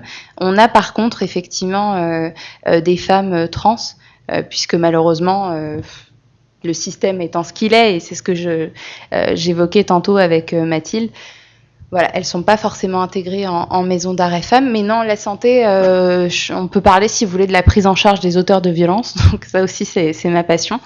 Même si c'est pas ce que je fais actuellement. La santé a développé des groupes de parole et des ateliers en interne à destination des auteurs de violences faites aux femmes. Moi, j'estime que c'est pas suffisant, mais j'estime que ces ateliers et ces groupes de parole doivent impérativement être couplés à une injonction de soins minimum de 6 mois avec un spécialiste de la santé mentale qui soit axé sur qui comprennent bien cette thématique des violences faites aux femmes, mais c'est un sujet important. En fait, on n'endiguera pas les violences faites aux femmes tant qu'on ne prendra pas le problème à la source, c'est-à-dire de prendre en charge les auteurs de violences et de faire de la prévention en amont. Les victimes, c'est pas réducteur ce que je dis, mais les victimes sont une conséquence. Donc on doit impérativement la prendre en charge, ça c'est indéniable, mais on doit aussi réserver une part importante, et pas plus importante que les victimes évidemment, mais on doit impérativement prendre en charge les auteurs. Et je trouve qu'en France, malheureusement, contrairement à d'autres pays, la thématique est encore taboue de la prise en charge des auteurs de violences, que ce soit les auteurs de violences conjugales, que ce soit les auteurs d'infractions à caractère sexuel, que ce soit les proxénètes, etc. En France, on ne prend pas suffisamment en charge. Mettre les individus en détention n'est pas suffisant. La détention ne prévient pas de la récidive, en fait. Malheureusement, on a un taux de récidive qui démontre que notre système carcéral n'est pas du tout efficace et ne prend pas suffisamment en compte la récidive. Voilà. Non, c'est très important. Je parle, je ne m'arrête pas, mais non. Mais c'est une thématique qui est très intéressante et à laquelle on s'intéresse pas beaucoup. Donc, pour faire pour raconter ma vie. Avant, j'étais coordinatrice des stages de responsabilisation des auteurs de violences conjugales dans le 92, en alternative aux poursuites, milieu ouvert et milieu fermé. C'était très intéressant. Et comme je ne le suis plus, je peux donner mon avis sur cette question. Donc oui, effectivement, c'est un impératif. C'est un impératif, mais ce n'est pas suffisant. En alternative, la mesure est beaucoup trop légère. Ce n'est pas normal qu'une infraction qui ait des conséquences aussi longtemps sur les victimes soit seulement punissable, entre guillemets, puisque l'alternative aux poursuites n'est pas vraiment une punition, que ce soit seulement 12 heures de travail. En 12 heures, on ne va pas changer la vie d'un individu. En 12 heures, on ne va pas résoudre des problèmes qui sont profondément ancrés. En 12 heures, on ne va pas toucher la systémique de cet individu. 12 heures, ce n'est pas suffisant. Et c'est aussi pour ça que j'ai arrêté les stages de responsabilisation, parce que même si c'était passionnant et ça m'a énormément appris, c'était frustrant. C'était frustrant parce que j'avais l'impression de faire un pied de nez aux victimes, mais j'avais aussi l'impression de faire un pied de nez aux auteurs, puisqu'on ne s'intéressait pas suffisamment à eux et au passage à l'acte, finalement. Voilà, moi j'aurais une question sur la justice des mineurs. Est-ce que vous avez travaillé un petit peu avec la justice des mineurs? Parce que là, pour le coup, la justice des mineurs a comme principe que l'enfant est autant victime qu'auteur. Tout à fait. Tout à fait, et c'est pareil, on a des mineurs, en fait, pour me rattacher à la thématique aujourd'hui, on a des mineurs qui sont aussi auteurs d'infractions à destination des femmes, des infractions à caractère sexuel, des infractions... c'est ce que j'observais quand j'étais dans le 92, mais pas uniquement, dans le 93 aussi. On a une population concernée par les violences au sein du couple qui est de plus en plus jeune. C'est assez incroyable. Donc c'est pour ça que les actions de prévention, c'est important. Et une fois que ces jeunes ont commis des infractions, il faut impérativement les prendre en charge. On a aussi le proxénétisme qui explose chez les jeunes. On a beaucoup de proxénètes, beaucoup, j'exagère peut-être un peu, mais on a plus qu'avant des proxénètes mineurs. C'est assez impressionnant. Et on ne prend pas suffisamment, ce n'est pas normal qu'on ne développe pas des stages, aussi des ateliers en fait de travail auprès de ces individus pour justement parler de leur rapport aux femmes, de travailler le rapport au corps, le rapport à l'argent aussi, ce qui est important, la domination femme-homme, il y a beaucoup de choses en fait à aborder et on ne développe pas les moyens nécessaires. On ne pense qu'à traduire, réprimander, mais réprimander, ça n'a jamais été une solution totalement satisfaisante. Est-ce que c'est spécifique de la France ou est-ce que c'est plutôt dans le monde entier? Par rapport à cette réflexion que vous faites, qui est totalement intéressante, bien entendu, qu'il est clair qu'il faudrait absolument reprendre les jeunes, leur enseigner comment faire, voir avec eux comment ils pourraient continuer la vie, c'est très important. Mais est-ce que c'est fait dans d'autres pays? En France, vous dites que c'est pas fait. Mais est-ce que dans d'autres pays, c'est fait? On dit toujours qu'on trouve toujours mieux ailleurs, mais moi je sais que j'apprécie, on trouve pire aussi. C'est pas faux. Moi j'ai un pays que je cite souvent en exemple et je trouve qu'il fait beaucoup de choses, c'est le Canada. Il y a des actions qui sont faites qui sont... il y a une prise en charge qui est quand même beaucoup plus avancée qu'ici en France et notamment concernant... les auteurs de violences conjugales, au Canada, je pense qu'on devrait vraiment s'inspirer de ce qui se fait ailleurs. Et puis, je vais pas citer aussi l'exemple espagnol, qui n'est pas parfait, mais qui est quand même assez parlant en matière de prise en charge des victimes de violences liées au genre, notamment vis-à-vis, et là je switch, mais je reviens à mon sujet initial, notamment vis-à-vis du séjour. En Espagne, leur prise en charge, notamment sur ce point-là, est assez intéressante. Est-ce qu'il y a un pays qui a le taux le plus fort de toutes ces violences? Est-ce qu'il y a un pays qui est le 14e arrondissement. 14e, en plus, c'est... 14e, pourquoi le 14e? Je voudrais intervenir aussi à ce sujet. Il y a des pays de l'Europe du Nord aussi qui prennent ça en termes de prévention. Ils n'attendent pas que les jeunes deviennent délinquants, mais quand il y a des jeunes qui sont exclus au niveau scolaire, au lieu de les lâcher dans la nature et pas savoir ce qu'ils vont devenir dans les années à venir, ils leur proposent autre chose. Ils leur proposent des activités, ce qu'on appelle nous extrascolaires, qui est complètement minimisé, j'ai envie de dire, dans notre système éducatif. Ça peut donner justement de l'assurance, de confiance en soi, de résoudre beaucoup de problèmes familiaux que ces jeunes vivent auprès de leur famille, parce que ça vient pas de nulle part. La délinquance, c'est une évidence. On vient pas délinquant par plaisir. Donc, plutôt que d'attendre qu'ils remplissent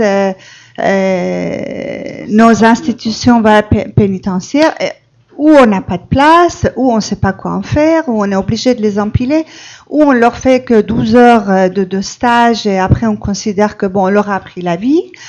Les prendre bien avant, bien en amont, et de leur faire faire des choses qui les intéressent, de leur faire faire de la danse, de leur faire faire des travaux manuels, de leur montrer qu'ils peuvent être utiles avant d'imaginer d'aller vendre leur corps ou de faire vendre leur corps aux copains ou de dealer ou de guetter au bout de la rue pour que les plus gros puissent dealer. Oui. Alors je crois qu'il ne faut pas non plus trop noircir le tableau. Non. Je pense qu'il y a des tas de choses qui se passent en France.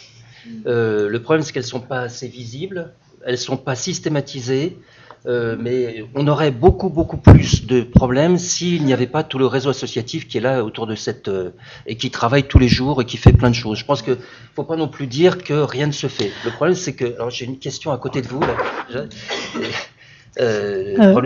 Déjà, je veux bien insister sur ce que vous venez de dire, et merci. Moi, je suis éducatrice de rue et je me bats au quotidien sur toutes ces questions. Et si on était plus nombreux à faire ce métier, je pense que les choses seraient aussi différentes. Malheureusement, la tendance n'est pas à la prévention, mais comme vous l'avez dit, beaucoup plus à la répression. Et merci pour ce que vous avez dit sur la situation des jeunes. Et du coup, moi aussi, avec mes collègues, on se rend bien compte qu'on est de plus en plus aussi confrontés à ces questions de violence conjugale chez des couples très jeunes, à la question de la prostitution et des jeunes qui deviennent proxénètes sans même se rendre compte. Et du coup, ma question vient aussi, un peu dans ce sens-là, vous avez parlé tout à l'heure en introduction de l'accompagnement que vous aviez pu mener auprès de femmes qui se prostituaient. Et du coup, est-ce que vous pourriez un peu plus nous partager votre expérience de comment on les aide à sortir de cette emprise-là, peut-être d'autant plus quand elles sont très jeunes, avec toutes ces questions de quête d'affection, de crise identitaire. Voilà, je veux bien vous entendre là-dessus. Merci. Alors, effectivement, moi, mon accompagnement, c'était surtout juridique, du coup, puisque souvent, auprès de ces femmes que j'ai eu l'honneur, auprès desquelles j'ai eu l'honneur d'intervenir, c'était principalement pour des questions, effectivement, administratives ou des constitutions de partie civile, etc., ou quand elles avaient, effectivement, le courage de déposer plainte contre leur proxénète. Mais j'ai eu la chance de travailler en pluridisciplinarité et je trouve que c'est hyper important de travailler dans des structures pluridisciplinaires avec notamment j'ai eu des psys qui étaient absolument géniales et comment les aider c'est déjà laisser un espace de bienveillance, de non-jugement. Enfin, c'est impératif parce que souvent en fait moi, je recevais des personnes qui m'indiquaient être passées par d'autres structures où elles avaient été jugées sur leur comportement, où elles avaient reçu des injonctions concernant leur comportement. Et on n'aide pas les victimes en leur disant quoi faire, on n'aide pas les victimes en les jugeant, on n'aide pas les victimes en se comportant ainsi. On laisse... Ce matin, ça a été largement démontré. Ça a été, voilà, parfait. Donc, je ne reviendrai pas là-dessus. Non, mais c'est vrai qu'encore aujourd'hui, moi je suis assez surprise qu'en 2022, il faille répéter ça. Je pensais que c'était assez intégré, surtout dans le secteur associatif, mais non, pas forcément. Donc c'est vraiment leur essayer et les autonomiser sur leur situation. Ce n'est pas aider les victimes que de les infantiliser, que de faire systématiquement les démarches à leur place, etc. Mais c'est surtout les renseigner sur leurs droits. particulièrement important. Moi, je suis surtout une militante de l'accès au droit. Je pense que c'est la clé de beaucoup de choses, mais après, chacun prêche pour sa paroisse, donc je pense que je prêche pour la mienne aussi. Mais les informer sur leurs droits et voir ce qu'elles veulent faire et ce qu'elles peuvent faire. Et travailler en pluridisciplinarité avec une psy si elles acceptent de voir la psy. Et voilà, respecter le rythme de la victime, c'est essentiel. Et pas forcément l'appeler victime si elle veut pas être appelée victime aussi. Et voilà, je pense que ça c'est méga important. Je voulais compléter par rapport à ce propos-là, la prostitution et plus particulièrement des mineurs, car il y a beaucoup d'études qui sont en train de sortir et qui sont sorties. Donc, n'hésitez pas à regarder. Je vous en parlais tout à l'heure au niveau du centre Hubertine. Et hier, j'ai donc participé à un colloque. Et dans ce cadre-là, et ce qui était important du moins ce que je voulais vous dire, c'était ce qui par rapport aux professionnels qui étaient présents et qui accompagnent ce public, qui est quand même assez spécifique et très fuyant, parce qu'ils sont souvent en rupture, elles sont beaucoup en fugue, elles font des allers-retours, domicile, copain, proxénète, ou foyer, peuvent être aussi placées en foyer, partir, revenir, etc., etc. Et en fait, ce qui était soulevé, c'était que ces femmes-là, ces jeunes femmes, c'était la fin, entre guillemets, je mets bien des guillemets, c'était plus ou moins la fin d'un parcours. C'est-à-dire qu'elles avaient été elles-mêmes victimes de violences quand elles étaient plus jeunes.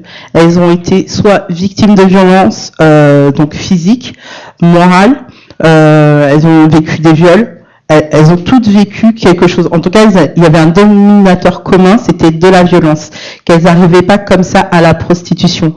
Et ce que tu disais, Laïla, où je te rejoins complètement, c'est-à-dire que ces proxénètes, qui ne se considèrent pas forcément comme des proxénètes, parce qu'il disait, donc il y avait une étude, donc généralement ce sont des jeunes hommes entre 17 et 25 ans. La moyenne d'âge, et donc je reprends un petit peu, mais j'essaie de me souvenir de tout ça, et c'était vraiment hyper intéressant, je vous assure. Et il disait donc que ces jeunes hommes, ils les repéraient, ces filles. Cette fragilité, ce côté où elles se mettent un petit peu à part, où elles peuvent être complètement exubérantes parce qu'elles ont besoin, elles ont une quête affective. Hein, on parlait, et Erwan le soulevait aussi, hein, cette carence affective, cette carence éducative, et donc ce sont des proies. Et du coup, il leur faut croire qu'elles pensent que c'est leur petite amie. Elles sont amoureuses, et au nom de cet amour, quel qu'il soit, elles sont prêtes à faire ce qu'elles font. Et en plus, elles passent par les réseaux. Hein. Alors, j'ai pas suivi tous les sigles, mais bon, vous devez savoir là, OnlyShine ou OnlyFans ou je sais pas quoi. Donc, il y a quand même déjà pas mal de réseaux sur les réseaux. Il y a tout ce qui est autour de la théréalité, donc le culte du corps. Tout à fait. Je te rejoins. Il y a tout le côté aussi. Aime-moi et je te donne, et si tu me demandes, je vais le faire parce que de toute façon, vu que je compte que pour toi et que ma famille me dénigre ou quoi que ce soit, parce que cette famille, ses parents sont soit démissionnaires ou soit eux-mêmes maltraitants. Et quand effectivement, ce que tu disais tout à l'heure, Laïla, 300%, je te rejoins, c'est-à-dire que des structures, des professionnels n'ont pas forcément non plus l'habitude, peuvent avoir des mots ou des propos qui sont jugeants, et je pense que chacun fait comme il peut et savent pas. Et c'est vrai qu'hier dans l'assemblée, beaucoup de personnes étaient intéressés par cette formation et ce temps d'échange, parce que ils n'avaient pas forcément tout l'arsenal de compréhension par rapport à ce public-là et la prise en charge thérapeutique. Ce qui a manqué hier, c'était vraiment l'aspect thérapeutique et aussi l'éducation nationale, parce que ces jeunes filles, elles sont pas toutes complètement déscolarisées et qu'il y a déjà des points de vigilance au niveau de l'éducation nationale, et comment retravailler ça, et aussi parler et travailler avec eux la sexualité et la vie affective qui n'est pas forcément fait et qui est censé être fait 3 heures dans l'année, et c'est pas fait car aujourd'hui il n'y a que 15% des établissements qui le font. Voilà, je voulais vous compléter cette information. Mais je te rejoins entièrement. Parler de santé affective et sexuelle, c'est pas un gros mot du tout, c'est nécessaire. Et parler de consentement, parler du rapport au corps, parler de ce genre de choses, c'est un impératif, parce que voilà, souvent les victimes qu'on reçoit en matière de proxénétisme chez les mineurs, c'est des personnes à qui on n'a pas parlé de ça, en fait. Donc elles n'ont pas cette notion de consentement. Le rapport au corps est compliqué. Ce que j'ai remarqué aussi chez les différentes personnes que j'avais accompagnées, c'est que nombreuses d'entre elles avaient été témoins de violences conjugales au sein du couple aussi. Et c'est ce dont on parlait en stage de responsabilisation des auteurs parce qu'on avait beaucoup de parents, beaucoup de pères en stage de responsabilisation. C'est que les violences conjugales auxquelles un enfant assiste, ça a des conséquences sur sa construction. Et on a des passages, voilà, on a des choses, voilà, qui ressortent à l'adolescence, etc. Et ça joue sur la construction, donc c'est impératif de le prendre en compte. Et je me permets de revenir sur un point que tu as dit qui est très intéressant. Tu as fait un parallèle entre la prostitution chez les mineurs et la télé-réalité. Et effectivement, et c'est dommage parce que je pensais pas parler de ça aujourd'hui, mais on a une étude, et je sais pas les références, on a une étude qui a été menée qui fait un parallèle entre l'explosion de la prostitution chez les mineurs et le visionnage de la télé-réalité en raison des valeurs qui sont véhiculées. Donc c'est hyper intéressant. Peut-être que Migration Santé fera, je sais pas, un colloque sur le sujet. Je pense qu'il faut se méfier de ces simultanéités qui sont peut-être liées à des simples coïncidences et religions. Alors pour faire actuellement un mémoire auprès de l'Institut de criminologie de Paris 2, justement sur le proxénétisme chez les mineurs. Oui, non, moi je rejoins cette simultanéité. En tant que statisticien, je dis attention, prudence, parce que bon. Je suis partante sur un débat sur la question. Oui, bien sûr, non, on peut en débattre, mais je crois qu'il faut faire attention aux raccourcis trop rapides. Mais là, il y avait une dernière question. Merci, bonjour. Vous parliez, Madame Ndiaye, de 15% seulement d'intervention en milieu scolaire, c'est ça, concernant la vie affective et sexuelle ? Ouais, en Ile-de-France. En Ile-de-France. Et est-ce que vous avez une hypothèse, une explication à ça ? Et peut-être une comparaison avec d'autres régions ? Alors, non, parce que j'ai assisté à 2 événements donc, en début de semaine. Donc, un hier au Centre Hubertine, et la Maison des Femmes a organisé aussi quelque chose autour des violences sexistes et sexuelles. Il y a différents rapports. Merci. Il y a différents rapports. Donc, le rapport il y a un sondage de Opinionway qui sort aujourd'hui, qui reprend ces chiffres. Il y a le rapport donc de VIF, victime, VIF, je sais plus. Faut que je retrouve mes notes. Je suis vraiment désolée. Je m'attendais pas du tout à aborder ce sujet-là, et qui donnait ces chiffres. Et en fait, pourquoi ça m'avait sidéré. Parce que lundi lors de cette conférence, de cette table ronde, il y avait l'ancienne ministre de l'Éducation nationale et déléguée homme-femme Nadjet Vallaud-Belkacem qui était présente, et il y avait la ministre actuelle, égalité homme-femme, Madame Rome. Comment vous dire que dans l'Assemblée, il y a beaucoup. Donc c'était pas un débat, c'était des expertises. Et dans l'Assemblée, beaucoup de gens ont pris la parole, dont certains qui étaient de l'Éducation nationale, qui confirmaient qu'ils n'avaient pas forcément le temps et qu'il y avait des difficultés. Et effectivement, il y a eu un chiffre qui a été donné, et je crois que c'est Madame Rome, si je dis pas de bêtises, ou en tout cas quelqu'un dans l'Assemblée qui a bien dit 15%. Il y avait des chiffres. Et je crois que c'est par rapport à Opinionway. qu'il y a des chiffres. Mais ça sortait aujourd'hui. On pouvait pas prendre des photos. Sinon, en plus, j'ai plus de batterie. Bon, bref.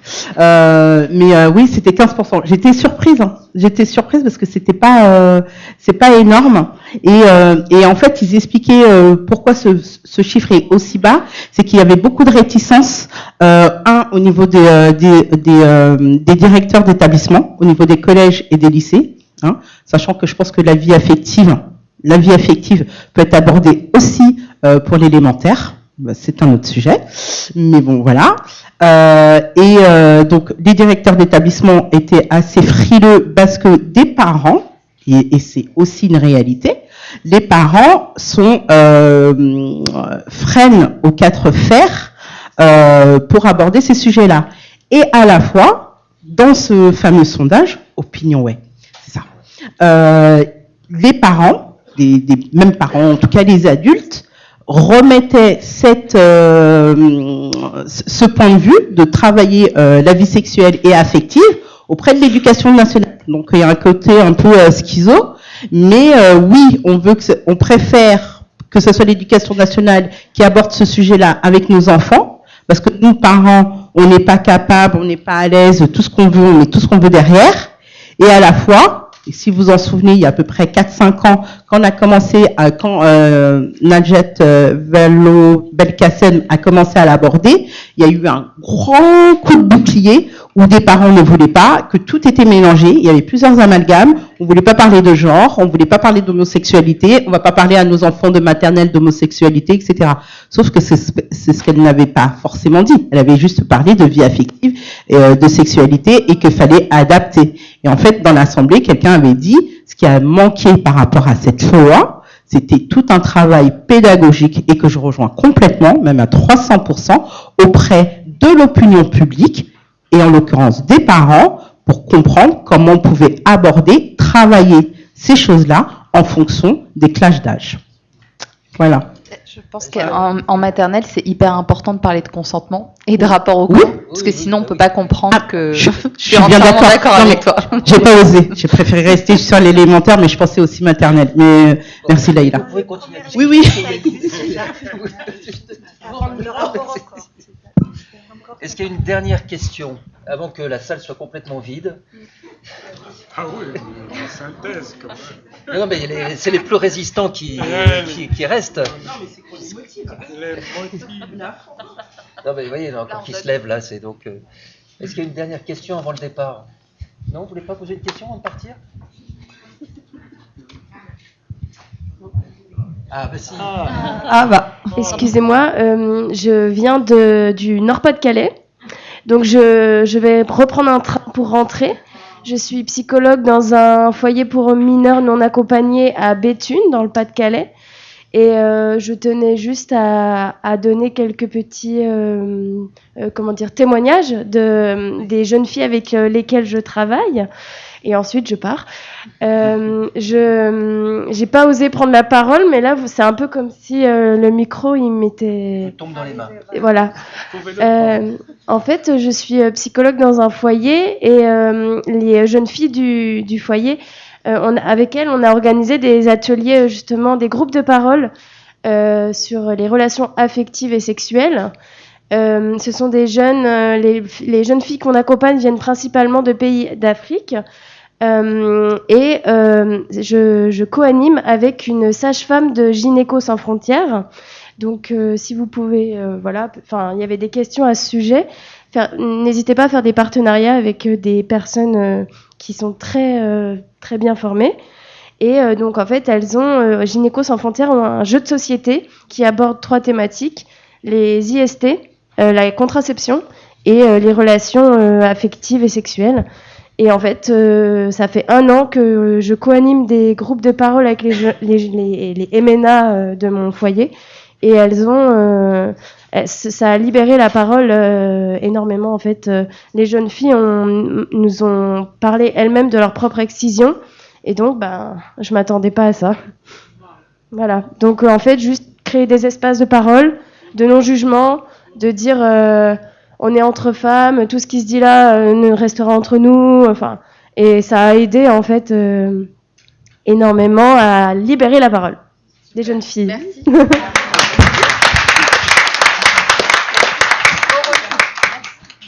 Bon voyage. Merci. Bien, bah écoutez, je pense que... Pardon. Moi, du coup, je voulais rebondir, mais c'est un peu le pendant, en fait, de ce que vient de dire la prédécessrice. Moi, je suis médecin, j'étais auparavant en centre médico-social, et on avait mis en place des ateliers, des rallyes santé, en fait, au niveau des classes de 3e, justement, mais c'était à l'initiative des collèges pour aborder la sexualité, et donc ils passaient en centre médico-social pour parler des IST, au planning, dans les associations du 20e arrondissement.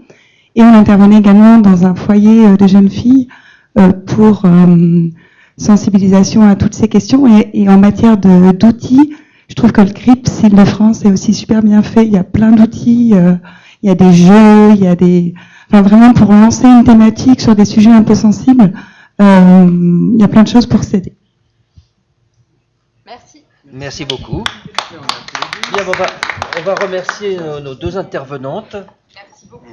Merci beaucoup. Merci beaucoup. Merci beaucoup, Madame Diaye, d'avoir participé au débat. Merci. Merci Anissette. Et je cède la parole et la place à notre cher président. Voilà. Ah, Vous voulez être seul à table ? non, Oui, restez avec nous. Si, Oh là là, restez avec moi, c'est les lumières. Eh bien voilà, j'ai voulu intervenir, mais le président de Science, il m'a dit tout à l'heure, tu diras ce que tu en penses, parce qu'il sait que je vais dire peut-être ce que j'en pense, qui est en dehors de la séance. Ceci étant, en ce qui concerne la synthèse, qu'est-ce qu'on peut faire ? C'est comme quelqu'un qui monte l'Himalaya, c'est pas moi, c'est les intervenants. Les intervenants, c'était de haut niveau, c'était intéressant. Si je commence à entrer dans les détails de ce qu'ils ont dit, eh ben on va chuter. Donc le mieux, c'est qu'on reste un petit peu dans les hauteurs.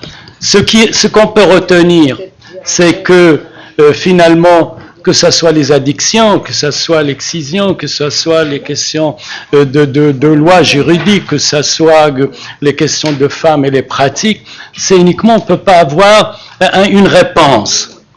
De tout ce qu'on peut avoir, c'est une approche de compréhension, c'est toujours essayer de voir qu'on a affaire à des êtres qui sont comme nous, qui ont un sentiment et que on se retrouve dans des situations où on doit apporter et faire avec l'autre, quelle qu'en soit la situation. Bien sûr, quand il y a exaction, quand il y a dépassement, et bien à ce moment-là, on se place dans le cadre général, comme vous avez dit, de la justice. On ne peut pas avoir un proxénète et on se tait, donc on participe au crime, par exemple. Donc ceci, il y a des limites, mais ça reste qu'il faut utiliser son humilité, mais son savoir à côté, son expérience en côté, et ne pas être seul. C'est ce qu'on a dit à Migra Santé, c'est de travailler toujours en commun, de ne pas prendre ça sur vous, mais d'essayer de contacter vos collègues ou d'être avec vos partenaires, et que c'est une action collective et non pas une individualité.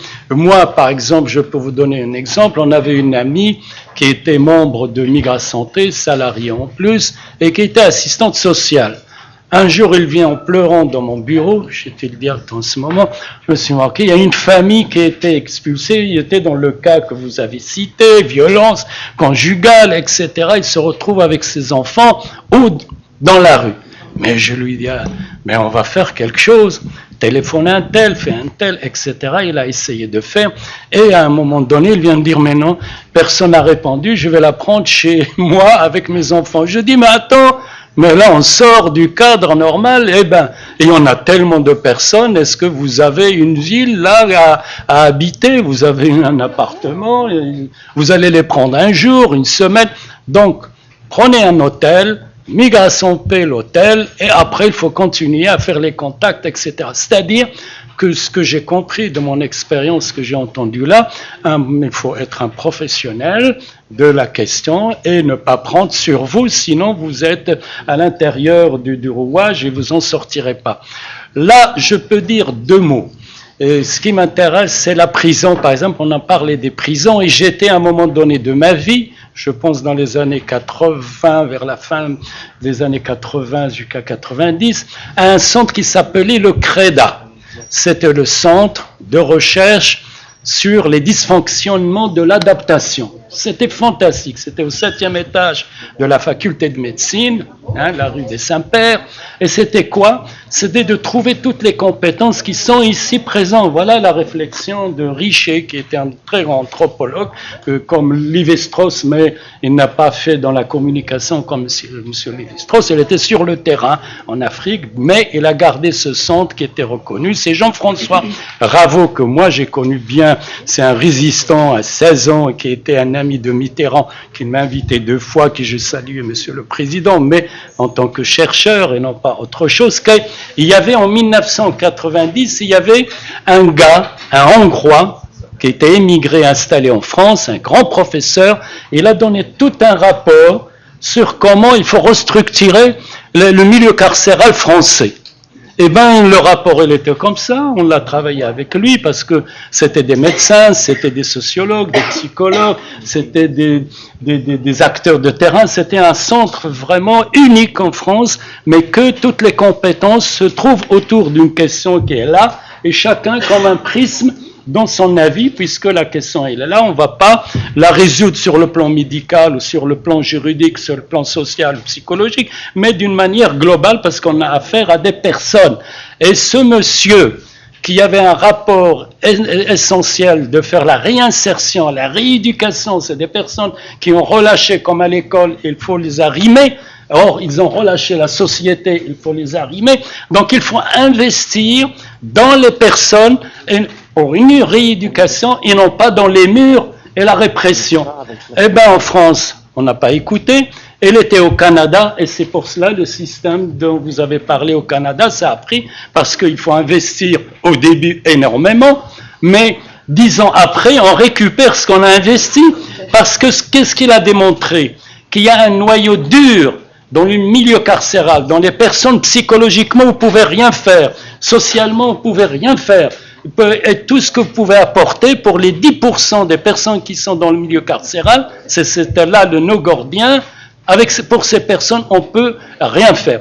Mais donc, ce qu'il faut, c'est arriver à rééduquer, à trouver les moyens pour isoler ces 10% et les traiter en tant que malades. C'est un malade psychiatrique, c'est un hôpital, ils n'ont pas le milieu carcéral où il doit... S'il est là-bas, quelqu'un, un extrémiste, quel qu'il soit, eh ben, on lui donne quoi? Une salle à manger, puis il peut faire son travail, comme vous savez, tranquillement. Là, il est même protégé. Alors, à l'extérieur, la mafia, ils peuvent s'entretuer. Là, en prison, il est protégé pour mener sa besogne comme il faut à l'extérieur. Donc, c'était ces 10% sur lesquels il faut centrer notre travail et pour les autres, il faut bien faire une rééducation. Et bien en France, on continue à traiter tout le monde de la même manière, construisons du maire, faisons, et menons par exemple à Villepinte, ou comme j'étais un petit peu partout, il y a la moitié des personnels qui sont tout le temps en arrêt maladie.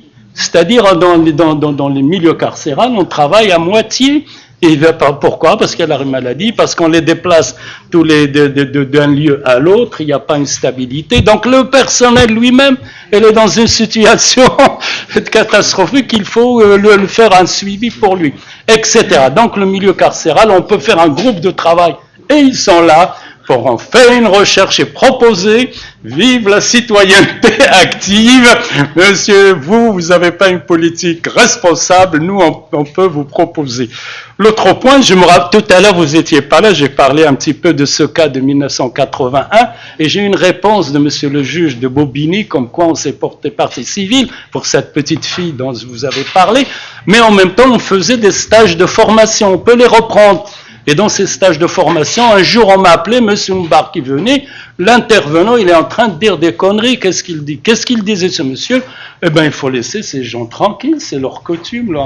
J'étais obligé de l'arrêter, de lui dire sortir, on a arrêté la formation, et j'ai repris que ici, on n'est pas là pour les coutumes, on est là pour les comprendre, pour les expliquer, mais pour faire évoluer les choses. L'autre point, on a parlé d'un pays que j'adore, est-ce qu'il est toujours là? C'est l'Iran. Mais il ne faut pas oublier, c'est la Perse. Et la Perse, il faut oublier que les guerres, qui a connu ça, les guerres entre les Grecs et entre la Perse historique, entre les Romains, C'était qui? Darius. C'était Darius. Ah, ben moi j'ai connu. Je suis éternel. Puisque c'était quoi?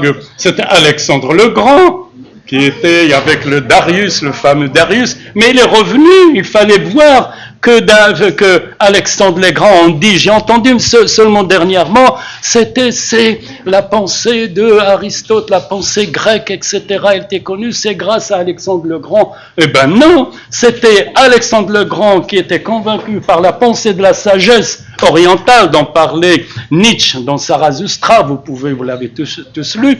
Eh ben, il était où?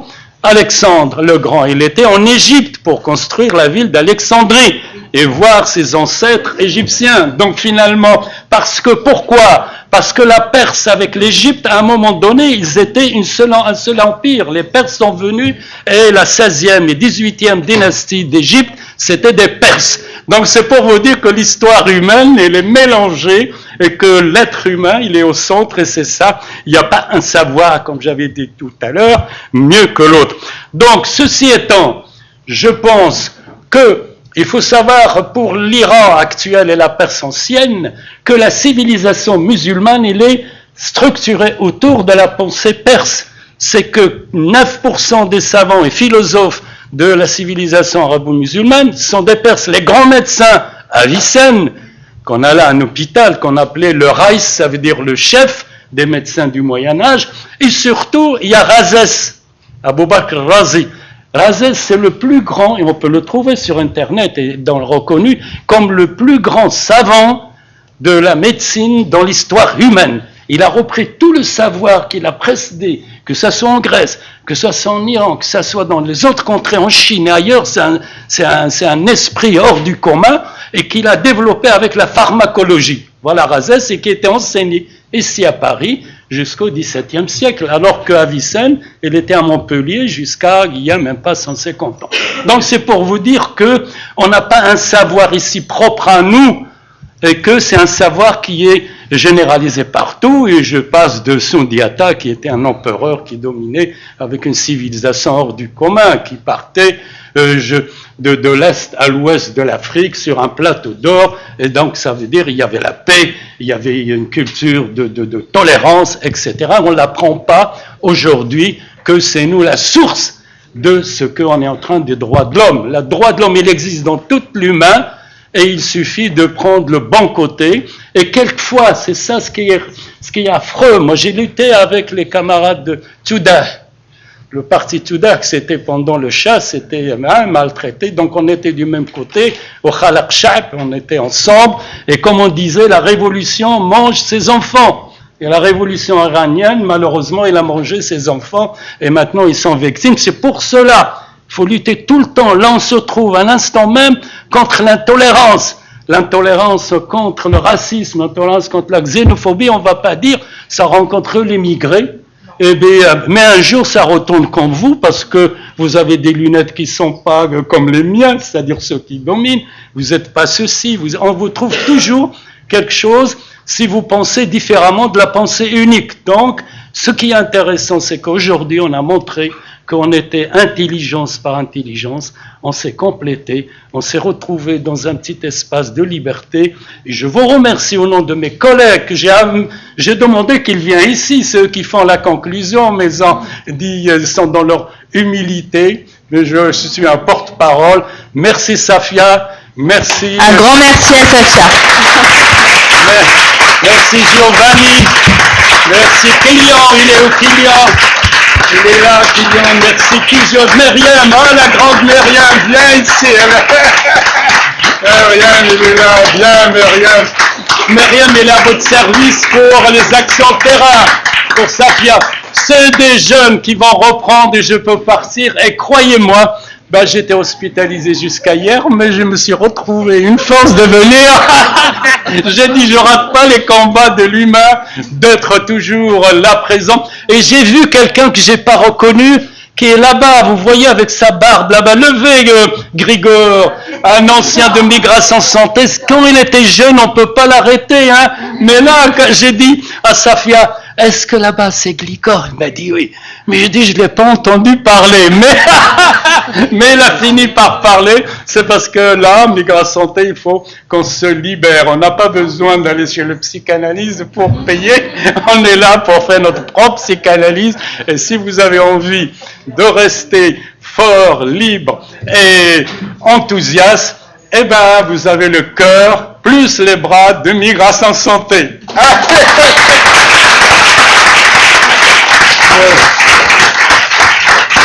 Mesdames et messieurs, s'il vous plaît, n'oubliez pas de remplir les évaluations, s'il vous plaît.